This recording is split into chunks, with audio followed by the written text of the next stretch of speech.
আসসালামু আলাইকুম ওয়া রাহমাতুল্লাহি ওয়া বারাকাতুহু। শিমুল মেমোরিয়াল নর্সাল স্কুল অ্যান্ড কলেজ কর্তৃক আয়োজিত অনলাইন ক্লাসে অষ্টম শ্রেণীর সকল শিক্ষার্থীকে জানাই আমার আন্তরিক অভিনন্দন, শুভেচ্ছা ও স্বাগতম। সুপ্রিয় শিক্ষার্থী বন্ধুরা, আজকে তোমাদের অষ্টম শ্রেণীর ইসলাম ও নৈতিক শিক্ষার ক্লাস উপস্থাপনায় আমি তোমাদের সাথে আছি মোহাম্মদ মোর্শেদ আলম, সহকারী শিক্ষক, শিমুল মেমোরিয়াল নর্সাল স্কুল অ্যান্ড কলেজ।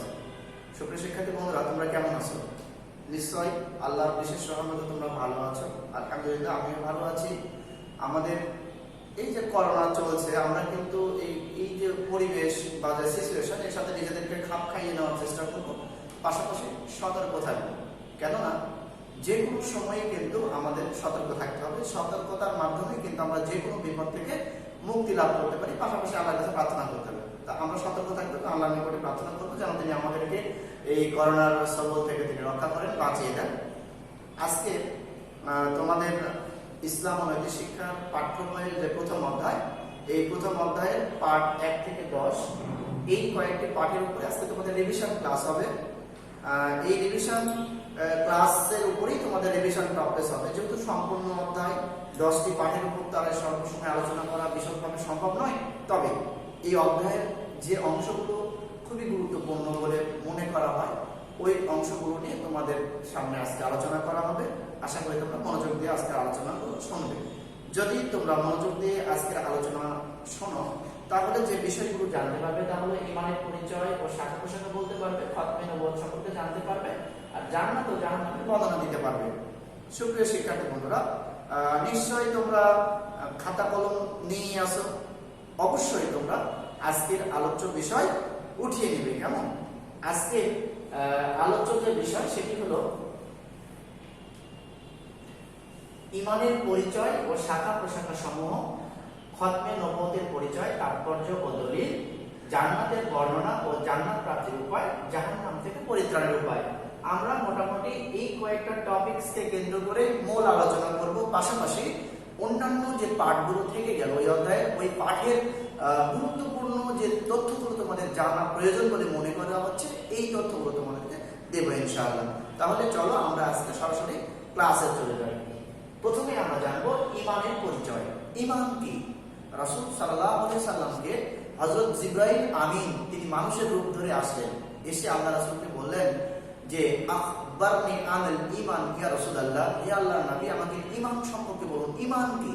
মাল ঈমান ইয়া রাসূলুল্লাহ, ঈমানটা কি জিনিস? আল্লাহ রাসূল সাল্লাল্লাহু আলাইহি সাল্লাম বললেন আল ঈমানু আন তাশহাদু আল্লা ইলাহা ওয়া আন্না মুহাম্মাদান আবদুহু ওয়া রাসূলুহু ওয়া ইকামাস সালাহ ওয়া ইতাইজ যাকাত। রাসূল সাল্লাল্লাহু আলাইহি সাল্লামকে জিবরিল আলাইহিস সালাম ঈমান সম্পর্কে যখন প্রশ্ন করলেন, তিনি ইসলামের বর্ণনা দিলেন, দেওয়ার পরবর্তীতে আবার ঈমানের বর্ণনা দিলেন। যে ঈমানের বর্ণনা আবার দিয়েছেন কিভাবে, যে আল ঈমান আন তুমিনু বিল্লাহি ওয়া মালাইকাতিহি ওয়া কুতুবিহি ওয়া রাসূলিহি ওয়াল ইয়াউমিল আখির ওয়াল কদরি খায়রিহি ওয়া শাররিহি মিনাল্লাহি তাআলা ওয়াল বা'সি বা'দাল মাউত। এইভাবে তিনি ঈমানের বর্ণনা দিলেন, ইসলামের বর্ণনা দিলেন, আবার ঈমানের বর্ণনা দিলেন। তাহলে সেখান থেকে আমরা যে বিষয়গুলো জানতে পারি যে ঈমান কি, আমরা একটু বাংলা ভাষায় আমরা দেখি ঈমান আরবি ভাষার শব্দ, এর অর্থ হচ্ছে বিশ্বাস। তাহলে ঈমান শব্দের অর্থ কি? বিশ্বাস। ইসলামী শরীয়তের পরিভাষায় ইসলামের মৌলিক বিষয় সমূহ মনে প্রাণে বিশ্বাস করাকে ঈমান বলে। অর্থাৎ ইসলামের যে মৌলিক বিষয়গুলো আছে এগুলো মনে প্রাণে আমরা বিশ্বাস করব, বিশ্বাস করাকে কি বলে? ঈমান বলে। এখন তোমাদের প্রশ্ন আসে দুই ভাবে। এক নম্বর প্রশ্ন যে ঈমানের দিক কয়টি? তোমরা জানো ঈমানের দিক কয়টি? ঈমানের দিক 3টি। আবার প্রশ্ন আসে যে ঈমানের স্তম্ভ অথবা রোকন অথবা শাখা প্রশাখা অথবা ভিত্তি কয়টি? যে কোনো ভাবে প্রশ্ন আসতে পারে, 4 ভাবে প্রশ্ন আসতে পারে, একই উত্তর হবে। কিন্তু ঈমানের দিক আর শাখা প্রশাখা বা ভিত্তির উত্তর কিন্তু আলাদা। ঈমানের দিক 3টি, আর ঈমানের শাখা প্রশাখা অথবা রোকন অথবা ভিত্তি এভাবে যদি প্রশ্ন থাকে তাহলে এগুলো হলো 60টি। তাহলে ঈমানের শাখা কয়টি? 60টি। আর ঈমানের দিক 3টি। ঈমানের দিক বলতে আমরা বুঝি যে যেভাবে অর্থাৎ যে দিকগুলো দিয়ে ঈমান আনা যায়, আমরা 3 দিক দিয়ে ঈমান আনি। 1, বিশ্বাসের মাধ্যমে, অর্থাৎ অন্তরের বিষয়। ঈমান কিন্তু দেখা যায় না, এটা অন্তরের বিশ্বাসের নাম। তাহলে আমরা বিশ্বাসের মাধ্যমে ঈমান আনি। মানুষের মধ্যে কিন্তু একটা অন্তরের সাপোর্ট থাকে, তাই না? এই সাপোর্ট বা বিশ্বাস কিন্তু হচ্ছে ঈমানের একটা দিক। 2, মুখে স্বীকার, অর্থাৎ আমরা মুখে বলে বেড়াই, যা বিশ্বাস করি সেটা আমরা মৌখিকভাবে স্বীকৃতি দিই যে আমি ইসলাম ধর্ম গ্রহণ করেছি বা আমি ইসলাম অনুসরণ করি, আমি মুসলিম, আমি আল্লাহকে বিশ্বাস করি, নবীকে বিশ্বাস করি, তাদের প্রতি ঈমান আনি। এই যে মৌখিকভাবে বলা, তাহলে মুখের মাধ্যমে বলেও ঈমানের প্রকাশ করা যায়। 3, কাজের মাধ্যমে তথা আমলের মাধ্যমে। অর্থাৎ কোন মানুষ অন্তরে কি বিশ্বাস করলো আমরা দেখতে পেলাম না, মুখে কিছু বললেও না, কিন্তু সে যে অ্যাক্টিভিটিস গুলো করছে, কাজকর্মগুলো করছে, ওটা দেখে বোঝা যায় সে মুসলিম। কেননা সে সালাত আদায় করতেছে, তাহলে সে কাজ দিয়ে বুঝে দিচ্ছে আমি মুসলিম। সে যাকাত দিচ্ছে, তার কাজ দিয়ে বুঝে সে মুসলিম। এরকম ভাবে আমরা কাজের মাধ্যমে কিন্তু ঈমানটা প্রকাশ করতে পারি। তাহলে ঈমান কয়ভাবে প্রকাশ করা যায়? 3 ভাবে। এটা হলো ঈমানের দিক। তাহলে ঈমানের দিক 3টি। নাম্বার 1 অন্তরের স্বীকৃতি, নাম্বার 2 মৌখিক অন্তরের বিশ্বাস, 2 হলো মৌখিক স্বীকৃতি, 3 কাজের মাধ্যমে সেটা প্রকাশ করা। আর ঈমানের শাখা প্রশাখা কয়টি? ঈমানের শাখা প্রশাখা 60টি। এখানে তোমরা লক্ষ্য করবে ঈমানের শাখা।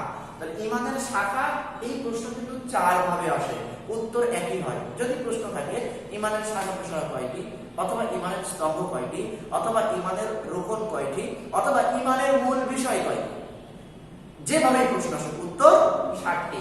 আমরা এবার জানবো কি কি। যেমন রাসূল সাল্লাল্লাহু আলাইহি ওয়াসাল্লাম হাদিসে একটু আগে বললাম, তিনি বলেছিলেন যে আল ঈমান আন তুমিন বিল্লাহ, ঈমান হচ্ছে আল্লাহর প্রতি বিশ্বাস, ওয়া মালাইকাতিহি, তার ফেরেশতাদের প্রতি বিশ্বাস, ওয়া কুতুবিহি, তার কিতাবের প্রতি বিশ্বাস, ওয়া রাসূলিহি, রাসূলগণের প্রতি বিশ্বাস, ওয়াল ইয়াউমিল আখির, পরকালের প্রতি বিশ্বাস, ওয়াল কদরি খায়রি শাররিহি মিনাল্লাহি তাআলা, আল্লাহর পক্ষ থেকে যে ভালো মন্দ অর্থাৎ তাকদীর, এই তাকদীরের প্রতি বিশ্বাস, ওয়াল বা'স বা'দাল মাউত, এবং মৃত্যুর পরে আবার যে পুনরুত্থিত হতে হবে এই পুনরুত্থানের প্রতি বিশ্বাস। তাহলে এখানে 60টি বিষয় আমরা পেয়ে গেলাম।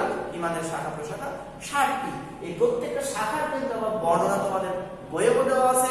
এবং যেমন প্রশ্ন থাকে যে আখিরাত ঈমানের কতম ভিত্তি, এভাবে সিরিয়ালে বলতে হবে আখিরাত ঈমানের 5ম ভিত্তি, এভাবেই বলতে হবে। তাহলে এই সিরিয়াল কিন্তু আমাদেরকে মেইনটেইন করতে হবে। এভাবে কিন্তু প্রশ্ন জেএসসিতে আসে বা আমাদের বার্ষিকে আসে বা বিভিন্ন পরীক্ষাতে আসে, তোমাদের এগুলো জানতে হবে। যাই হোক, আমরা ঈমানের 60টি বিষয় জানলাম। আল্লাহর প্রতি বিশ্বাস বলতে আমরা কি বুঝি? আল্লাহর প্রতি বিশ্বাস হলো আল্লাহ এক, অদ্বিতীয়, তার কোনো শরীক নাই, তিনি সকল ক্ষমতার মালিক, অর্থাৎ তিনি জীবনদাতা, রিজিকদাতা, তিনি সবকিছু করতে পারেন।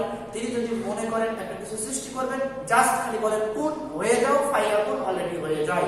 এটি হলো তার অসীম ক্ষমতার বহিঃপ্রকাশ। এভাবে আল্লাহর প্রতি বিশ্বাস করতে হবে। আল্লাহর অনেকগুলো গুণবাচক নাম রয়েছে। আল্লাহ হলো তার স্বতন্ত্র নাম। আমরা 99টি নাম আল্লাহর গুণবাচক কোরআন হাদিসে পেয়ে থাকি। এছাড়াও অসংখ্য নাম রয়েছে। এই নামের প্রতি, নামের এই গুণগুলো দিয়ে আল্লাহকে ডাকতে হবে। এরা হলো আল্লাহর প্রতি বিশ্বাস। 2 ফেরেশতাদের প্রতি বিশ্বাস। ফেরেশতা পুরুষও নয়, স্ত্রীও নয়, তার উভয় লিঙ্গ, এবং তারা আমাদের মতো ভাত পানি যেমন আমরা খাদ্য পানীয় পান করি, এভাবে তারা খানাপিনা করেন না। তারা সর্বদাই আল্লাহর জিকিরে রত, আল্লাহর হুকুম আদেশ আহকামগুলো মান্য করা নিয়ে তারা ব্যস্ত থাকেন। এভাবেই তাদের সময়গুলো কেটে যায়, এবং তারা সর্বদা আল্লাহর জিকির করেন। তাদের সংখ্যা অগণিত, অসংখ্য। ফেরেশতাদের সংখ্যা কত এটা কোন নবী রাসূল উল্লেখ করে সংখ্যায় বলেননি। লক্ষ লক্ষ কোটি কোটি ফেরেশতা আল্লাহ রাসূল সাল্লাল্লাহু আলাইহি ওয়াসাল্লামের একটা হাদিসের মধ্যে বোঝা যায় যে লক্ষ কোটি ফেরেশতা আল্লাহ সৃষ্টি করেছেন। কত সংখ্যা দিয়ে নিরূপণ করা যায় না। তার মধ্যে 4 জন ফেরেশতা হলো প্রধান, যেমন হযরত মালাকুল মাউত বা আজরাইল, যিনি মানুষের জীবন কবজ করেন, তিনি মানুষের সকল প্রাণীর জীবন যিনি নেন তিনি। 2 মিকাইল আলাইহিস সালাম, যিনি মেঘমালা, অর্থাৎ খাদ্যমন্ত্রীর মতো তিনি, তার একটা ডিপার্টমেন্ট আছে, তিনি এই যে রিজিকের ব্যবস্থা করেন। মেঘমালা বৃষ্টি না হলে তো খাদ্য হবে না, তিনি মেঘমালার অর্থাৎ মেঘমালা পরিচালনার দায়িত্বে তিনি আছেন, কখন কোথায় পানি দিতে হবে না হবে এই দায়িত্বে তিনি আছেন। এরপরে হযরত জিবরাইল আলাইহিস সালাম, তিনি সকল নবী রাসূলের নিকট ওহী নিয়ে আসতেন। এরপরে হযরত ইসরাফিল আলাইহিস সালাম, যিনি কিয়ামতের জন্য দাঁড়িয়ে আছেন, রেডি হয়ে আছেন, বাঁশি নিয়ে বা সিংহা নিয়ে, তিনি ফু দেওয়ার সাথে সাথে দুনিয়া ধ্বংস হবে, কিয়ামত হয়ে যাবে। প্রধান ফেরেশতা 4 জন।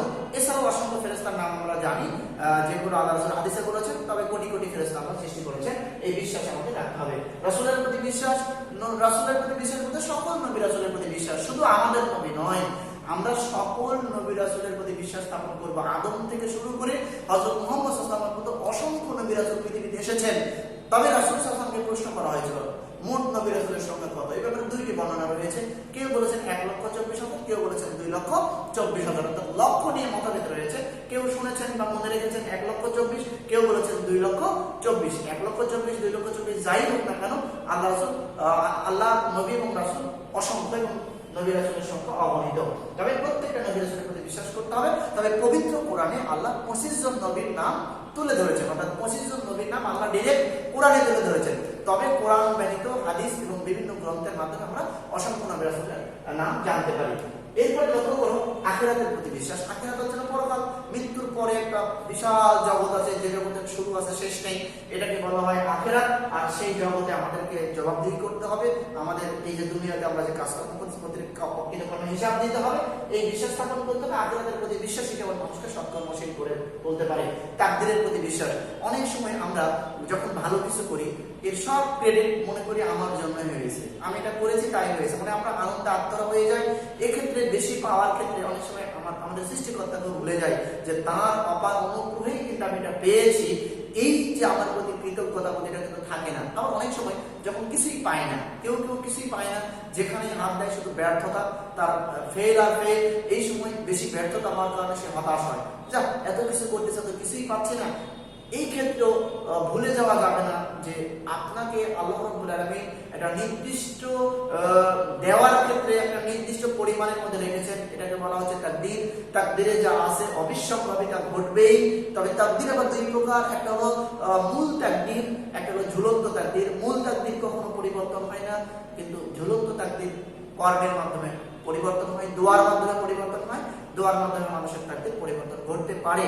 এই জন্য আমরা তাকদীরের প্রতি বিশ্বাস স্থাপন করবো। বেশি পাওয়ার কারণে আল্লাহকে ভুলে যাব না, নিজের ক্রেডিট মনে করবো না, একেবারে না পেলে আবার দোষারোপ করবো না, হতাশ হবো না, ধৈর্য ধারণ করবো, আল্লাহর প্রতি ভরসা রাখবো এবং চাইবো ইনশাআল্লাহ আল্লাহ ভালো কিছু দিবেন। এরপরে পুনরুত্থানের প্রতি বিশ্বাস।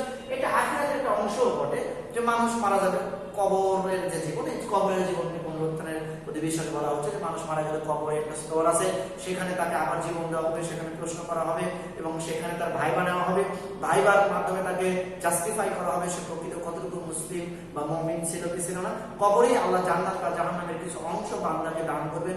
ভালো হলে কবরকে জান্নাতের অংশ হিসেবে আল্লাহ পরিগণিত করে দিবেন এবং যদি খারাপ হয় তাহলে জাহান্নামের একটা অংশ হিসেবে কবরকে শাস্তির জায়গা হিসেবে নির্ধারণ করে দিবেন। এরপরে আমরা লক্ষ্য করি তোমাদের পাঠ্য বইয়ের এই প্রথম অধ্যায়ের একটা গুরুত্বপূর্ণ টপিক হলো খতমে নবুয়ত।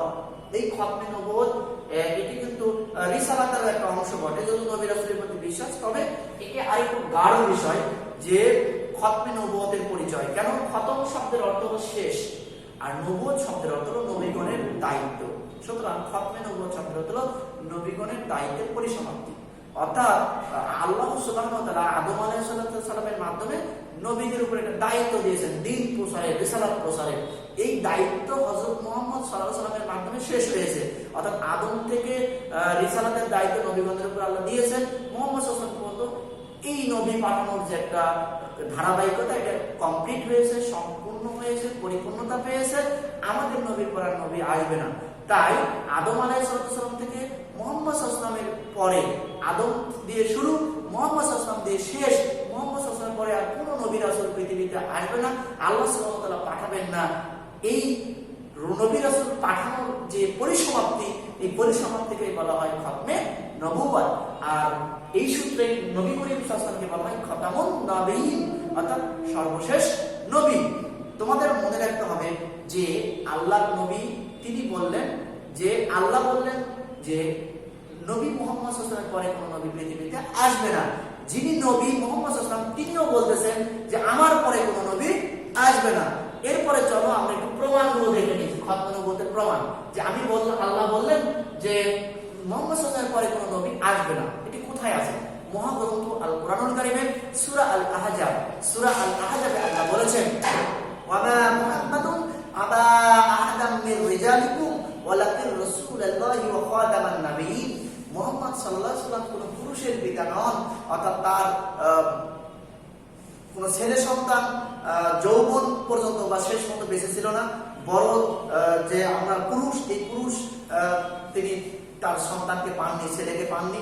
এই জন্য আল্লাহ বলেছেন তিনি কোনো পুরুষের পিতা নন, বরং তিনি হলেন শেষ নবী, খতামান নাবিয়্যিন। তিনি শেষ নবী এবং আল্লাহ রাসূল। তার এই আয়াতে আল্লাহ বলছেন তিনি শেষ নবী, তারপরে কোনো নবী আসবে না। এটা কোরআনের দলিল, কোরআনকে আমরা প্রমাণ দিলাম যে আমাদের নবীর পর কোনো নবী আসবে না। রাসূল সাল্লাল্লাহু আলাইহি ওয়াসাল্লাম হাদিসে বলেছেন, তিনি বিদায় হজের ভাষণে বলতেছেন, ইয়া আইয়ুহান নাস লা নাবিয়্যা বা'দি, হে মানুষেরা আমার পরে আর কোনো নবী পৃথিবীতে আসবে না। তাহলে তিনিও তার বক্তব্যে বলতেছেন যে আমি তোমাদের শেষ নবী, আনা খাতামুন নাবিয়্যিন লা নাবিয়্যা বা'দি, আমি তোমাদের শেষ নবী, আমার পরে কোনো নবী পৃথিবীতে আসবে না। কিন্তু প্রশ্ন হলো, যে নবী বললেন আমার পরে নবী আসবে না, সেই নবী অন্য হাদিসে বলতেছেন ততদিন পর্যন্ত কিয়ামত হবে না যতদিন আমার পরে 30 জন আমার উম্মতের মধ্য থেকে নিজেকে নবী দাবি না করবে। তাহলে কি বুঝলাম? আল্লাহ বললেন নবী আসবে না, তিনিও বললেন নবী আসবে না, এটা সত্য। কিন্তু নবী হিসাবে আল্লাহ কোনো মনোনয়ন দিবেন না, কিন্তু জোর করে মানুষ নিজেরাই নিজেকে নবী দাবি করবে। এরকম কমপক্ষে সংখ্যায় 30 জন যতদিন না পুষবে ততদিন কিয়ামত হবে না। এই জন্য কিন্তু খতমে নবুয়তকে অকাট্যভাবে বিশ্বাস করতে হবে যে নবী অনেক আগে ইন্তেকাল করেছেন। তারপরেই যখন আবু বকর রাদিয়াল্লাহু তাআলা খলিফা হলেন, তখনই কিন্তু একজন লোক নিজেকে নবী দাবি করলেন। তাহলে নবীর কথা কত সত্য। তিনি মারা গেলেন, তিনি বলেছেন যে আমার পর নবী আসবে না, অথচ মানুষ জোর করে নবী দাবি করবে। তিনি মারা যাওয়ার পরে আবু বকরের খেলাফত কালেই একজন মানুষ নিজেকে নবী দাবি করবে। তিনি বলেন আমি তোমাদের শেষ নবী।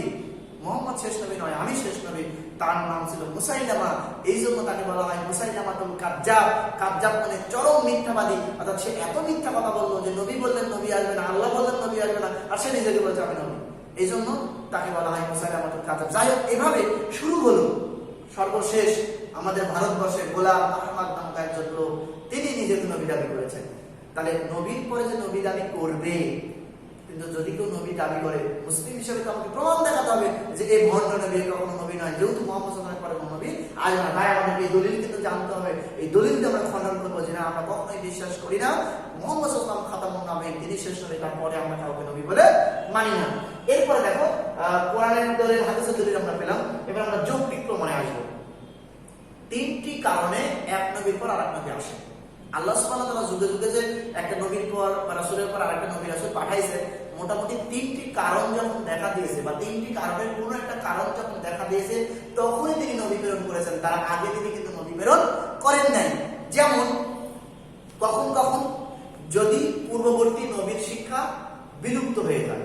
মনে করো আগে একটা নবী এসেছিল, তিনি ইন্তেকাল করেছেন বা শাহাদাত বরণ করেছেন বা মারা গেছেন, তার যে শিক্ষাটা ছিল, এই শিক্ষা বর্তমান সমাজে নাই, বিলুপ্ত হয়ে গেছে। তাহলে নতুন শিক্ষা তো আমাদের দরকার। তখন আল্লাহ আবার ওই জাতিকে শিক্ষা দেওয়ার জন্য তারপর একটা নবী এসে পাঠাতেন। 1 2 যদি কোনো নবী নির্দিষ্ট দেশের মধ্যেই সীমাবদ্ধ থাকতেন, নির্দিষ্ট এলাকার মধ্যে সীমাবদ্ধ থাকতেন, যে ওই নবী শুধু ওই এলাকাতেই দিন প্রচার করেছেন, ওই মহাদেশেই দিন প্রচার করেছেন, অন্য মহাদেশে তার দিন প্রচার বা অন্য রাষ্ট্রে তার দিনের দাওয়াত পৌঁছেনি, সেক্ষেত্রে ওই এলাকায় নবী থাকার পরেও আল্লাহ অন্য এলাকায় একই সময় অন্য এলাকায় নবী দিয়েছেন, যে ও এই এলাকায় দিন প্রচার করছে আর তুমি ওই এলাকায় দিন প্রচার করবা। এভাবে কিন্তু এক টাইম আল্লাহ নবী দিয়েছেন। যেমন মুসা আলাইহিস সালাম থাকা অবস্থায় হারুন আলাইহিস সালাম তার ভাই, তার সাথেই নবী। আবার মুসা আলাইহিস সালাম যখন মিশর থেকে মাদিয়ান হিজরত করলেন, তখন কিন্তু মাদায়ানে শুআইব নামে একজন নবী স্টিল ছিল, কিন্তু এলাকা আলাদা, নবীও আলাদা। তাহলে আমরা কি বুঝলাম? যে যখন কোনো নবীর শিক্ষা একটা নির্দিষ্ট এরিয়ার সাথে গণ্ডির মধ্যে সীমাবদ্ধ থাকে, তখন অন্য এরিয়াতে নবীর প্রয়োজন হয়, তাই আল্লাহ নবী পাঠান। 3 যদি নবীর পূর্ববর্তী নবীর শিক্ষার সংযোজন বা বিয়োজন দেখা দিয়ে, তাহলে আল্লাহ নবী পাঠাচ্ছেন। যেমন পূর্বের নবী এমন কিছু বিধিবিধান, মাসলা মাসাইল, এমন কিছু আইন কানুন আমাদেরকে দিয়ে গেছেন মুসলিম হিসাবে ইসলামের মধ্যে, যে আধুনিক যুগে ওই মাসলা মাসাইল চলে না। বর্তমানে যা দরকার অন্য নবীর আদর্শের মধ্যে বা মাসলা মাসাইলের মধ্যে এগুলো একটাও নেই, সংযোজন দরকার বা বিয়োজন দরকার, বা এমন কিছু আইন আছে পুরনো হয়ে গেছে, এটা বর্তমান যুগে চলে না, এটা সংযোজন করতে হবে। তাহলে সংযোজন বা বিয়োজন দেখা দিলে আল্লাহ নবী পাঠিয়েছেন, তাছাড়া নবী পাঠায়নি। তাহলে আমরা যদি 3টা কারণ বিশ্লেষণ করি, যে প্রথম কারণ ছিল পূর্ববর্তী নবীর শিক্ষা বিলুপ্ত হলে নবী দরকার। আমাদের নবী মুহাম্মদ সাল্লাল্লাহু আলাইহি ওয়াসাল্লাম তিনি চলে গেছেন, তার যে শিক্ষা, এই শিক্ষা কি বিলুপ্ত হয়ে গেছে, হারিয়ে গেছে? তাহলে যতদিন থাকবে ততদিন নবী তো দরকার হবে না। 2 প্রত্যেকটা নবী নির্দিষ্ট দেশ বা এরিয়ার সাথে যখন সংযুক্ত, তখন নবী পাঠাতেছে। আমাদের নবী কি শুধু আরবের নবী? আমাদের নবী কি শুধু বাংলাদেশের নবী? না বিশ্ব নবী, গোটা বিশ্বে তার শিক্ষা আছে, অর্থাৎ তিনি তার শিক্ষাটা কোনো এরিয়ার সাথে রিলেটেড না, কোনো গণ্ডির মধ্যে আবদ্ধ না, সারা বিশ্বব্যাপী তার শিক্ষা বিস্তৃত। এই জন্য কোনো এলাকাতে তার শিক্ষার মানে পৌঁছানি এমনও দরকার নাই, আর নবী আসারও দরকার নাই। নাম্বার 3, তার পূর্ববর্তী নবীর শিক্ষা সংযোজন বিয়োজন হলে আমাদের নবী যে শিক্ষা বা যে আইন কানুন, যে মাসালা মাসাইল কোরআন হাদিসে দিয়ে গেছেন, এটি যত যুগই আসুক, যত পরবর্তীতে আসুক, বর্তমান পর্যন্ত এমন কোনো সমস্যা কোন সমাজ, মুসলিম সমাজ তুলে ধরতে পারেনি যেই সমস্যার সমাধান কোরআনে এবং হাদিসে নাই। অর্থাৎ ইসলাম এত আধুনিক, সর্বাধুনিক, যে সব সময় ইসলাম আধুনিক। যে কোনো সময় যে কোনো সমস্যা দেখা দিলে কোরআন হাদিস বিশ্লেষণ করলে ওর সমাধান পাওয়া যাচ্ছে, টাটকা সমাধান পাওয়া যাচ্ছে। অর্থাৎ এটা পুরনো হয়নি যে সংযোজন করতে হবে, অথবা ইসলামের কোনো আইন এমন আমাদের কাছে নাই যেটা আগের যুগের সাথে রিলেশন, এটা বাদ দেওয়া লাগবে, বিয়োজন করতে হবে, এমনও কিন্তু নাই। অর্থাৎ সংযোজনের দরকার নাই, বিয়োজনের দরকার নাই, তাই নবী আসার কোনো দরকার নাই। এই কারণগুলো আমাদেরকে কিন্তু জানতে হবে। সুপ্রিয় শিক্ষার্থী বন্ধুরা, এরপরে তোমাদের আরো অনেক বিষয়গুলো ছিল, যেমন সাফাত ছিল, সাফাত 2 কারণে সাফাত করা হয়, কিয়ামতের দিন সাফাত করা হবে, এই বিষয়টা খেয়াল রাখবা, এই বিষয়গুলো একটু খেয়াল রাখতে হবে। এরপরে আমাদের আরো বিষয় ছিল রিসালাত, এরপরে আমাদের আরো অনেক বিষয় ছিল, তার মধ্যে জান্নাত বা জাহান্নাম ছিল। আমরা জানি জান্নাত অর্থ বাগান, ছিল সুখের স্থান, এমন সুখ পৃথিবীতে আর কোথাও নেই। কোনো এই কান কোনোদিন শোনেনি যে জান্নাতের এত সুখ, এত সুখের আলোচনা শোনার পরেও কোনো কান জান্নাতের যথার্থ সুখের কান আলোচনা শোনেনি। কোন চোখ জান্নাতের সৌন্দর্য, এত পৃথিবীতে যত সৌন্দর্য জায়গা আছে, সব জায়গায় তুমি ঘুরে আসো, জান্নাতে এত সৌন্দর্য আছে যে চোখ দিয়ে যা দেখেছি সৌন্দর্য, এই সৌন্দর্য জান্নাতের কোটি কোটি ভাগের একটা অংশ নয়। জান্নাতে এমন একটা জিনিস যে কোনো অন্তর কোনোদিন কল্পনা করেনি যে একটা সুখ সেখানে আছে।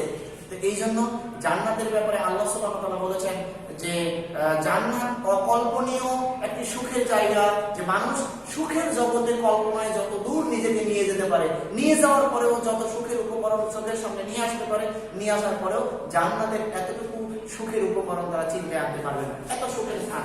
সেই জান্নাত লাভের আমরা আমল সম্পর্কে জানবো। জান্নাত লাভের জন্য সর্বপ্রথম ঈমান আনতে হবে, ঈমান ছাড়া কিন্তু জান্নাতে যাওয়া যাবে না। সুপ্রিয় শিক্ষার্থী বন্ধু, আমরা যদি ঈমান পরিপূর্ণ আনি আর আমলে যদি ত্রুটিও থাকে, আল্লাহ যদি চান তো জান্নাত দিতে পারেন, কিন্তু ঈমান কিন্তু 100% দরকার। ঈমানবিহীন কোনো মানুষ জান্নাতে যেতে পারবে না। রাসূল সাল্লাল্লাহু আলাইহি ওয়াসাল্লাম ঈমানের যে গুরুত্ব এটি বুঝাতে গিয়ে একটা লম্বা হাদিস বলেছেন। সেই হাদিসে তিনি বলেছেন যে কিয়ামতের দিন একটা মানুষকে ডাকা হবে, সেই মানুষ এত পাপ করেছে, তার পাপ লিখতে লিখতে আল্লাহ 99টা পেজ ব্যবহার করেছে বা 99টা ভলিউম ব্যবহার করেছেন। তার এত লম্বা পাপের কাহিনী যে পাপগুলো লিখতে 99টা ভলিউম লাগছে, 99টা বই লাগছে, এরকম অবস্থা। 99টা ফাইল তৈরি হয়েছে তার পাপে। রাসূল সাল্লাল্লাহু আলাইহি ওয়াসাল্লাম বলেন এক একটা ফাইল কত বড়, এক একটা ফাইল একটা মানুষ তাকালে তার দৃষ্টি যত দূর যায়, এক একটা ফাইল কত বড়। একটা ফাইল পাপ লিখতে চোখের দৃষ্টি সম ফাইল তার পাপ লিখছে, এরকম 99টা ফাইল, এত বিশাল পাপ করেছে। এই ব্যক্তিকে আল্লাহ সুবহানাহু ওয়া তাআলা ডাকবেন, ডেকে বলবেন, হে আমার বান্দা, তোমার যে এত বড় পাপের যে ফাইল, এই পাপ কি তুমি করেছো, না আমার ফেরেশতারা এই পাপগুলো অন্যায় করেছে, তোমার উপর জুলুম করেছে, যে তুমি করনি অযথা ফেরেশতারা লিপিবদ্ধ করেছে, বিষয় কি এমন, তার এতগুলো পাপ তুমিই করেছো। তখন ওই ব্যক্তি আল্লাহর কাছে স্বীকার করে বলো, আল্লাহ আমি যে পাপগুলো করেছি যা দেখছি, একটা কলম ফেরেশতা কম বেশি করেনি, সব আমি করেছি, তুমি স্বীকার করবে। তখন আল্লাহ বলবে, তুমি কি তোমার পাপকে স্বীকার করছো? সে বলবে, হ্যাঁ অবশ্যই আমি আমার পাপকে স্বীকার করছি। তখন আল্লাহ সুবহানাহু ওয়া তাআলা তার পাপগুলো মাপার ব্যবস্থা করবেন, যে মিজানের মাপার ব্যবস্থা করবেন। তখন আল্লাহ সুবহানাহু ওয়া তাআলা দেখবেন যে তার কোনো ভালো আমল বলতে কিছুই নাই, তবে তার একটা জিনিস আছে, একটা মূলধন আছে, সেটি হলো তার ঈমান। তার খাঁটি ঈমান আছে, কিন্তু ঈমান আল্লাহর প্রতি কোনোদিন আল্লাহর সাথে শিরক করেনি, বিদআত করেনি। শিরক আর বিদআত মুক্ত তার ঈমান আছে, তবে সে অসংখ্য পাপ করছে, অনেক পাপী, তবে ঈমান হলো তার খাঁটি। এই ঈমানের যে চিরকুট, লা ইলাহা ইল্লাল্লাহ, এতটুকু একটা চিরকুট লিখে মিজানের একটা পাল্লায় দেওয়া হবে, আর সমস্ত পাপ 99টা ভলিউম এক পাল্লায় দেওয়া হবে। রাসূল সাল্লাল্লাহু আলাইহি ওয়াসাল্লাম বলেন, এই ঈমান তার খাঁটি হওয়ার কারণে এই 99টা ভলিউমের চাইতে ওই একটা টুকরা লা ইলাহা ইল্লাল্লাহ এটির পাল্লা ভারী হবে, এবং আল্লাহ সুবহানাহু ওয়া তাআলা তার সমস্ত পাপ মাফ করে তাকে জান্নাতে নিয়ে যাবেন। তাহলে জান্নাত প্রাপ্তির প্রথম উপায় হলো কি? ঈমান আনা, খাঁটি ঈমান আনা, আল্লাহর সাথে শিরক না করা।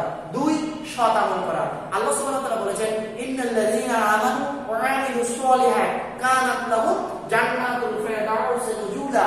আল্লাহ সুবহানাহু ওয়া তাআলা বলেছেন নিশ্চয়ই যারা ঈমান আনে এবং সৎকর্ম করে তাদের জন্য আছে এক মহা সাফল্য এবং জান্নাতের সুসংবাদ। সে কেমন জান্নাত? অন্য আয়াতে বলেছেন যে জান্নাতিন তাজরি মিন তাহতিহাল আনহার, এমন জান্নাত যে জান্নাতের তলদেশ দিয়ে ঝর্ণা প্রবাহিত হবে, ঝর্ণা প্রবাহমান থাকবে। যাই হোক, তাহলে সৎ আমল করতে হবে, ঈমান আনতে হবে, পাশাপাশি আমল সংশোধন করতে হবে। 3 আল্লাহ তার রাসূলের আনুগত্য করতে হবে, যে আল্লাহ এবং তার রাসূলকে আনুগত্য করতে হবে, আল্লাহকে মেনে নিতে হবে, রাসূলের বিধিবিধান মেনে নিতে হবে, মানব সেবায় নিজেকে নিয়োজিত করতে হবে। কেননা মানব সেবা ছাড়া কিন্তু জান্নাত পাওয়া সম্ভব নয়। প্রত্যেকটা মুমিন অবশ্যই মানুষের সেবা করে, মানুষের উপকারে নিজেকে বিলিয়ে দেয়। মানব সেবা বা জীব সেবা অবশ্যই করতে হবে, তাহলে জান্নাত পাওয়া যাবে। সুপ্রিয় শিক্ষার্থী বন্ধুরা, এবার আমরা দেখব জাহান্নাম থেকে পরিত্রাণের উপায়। 1 সর্বপ্রথম সহিহ আকীদা পোষণ করতে হবে।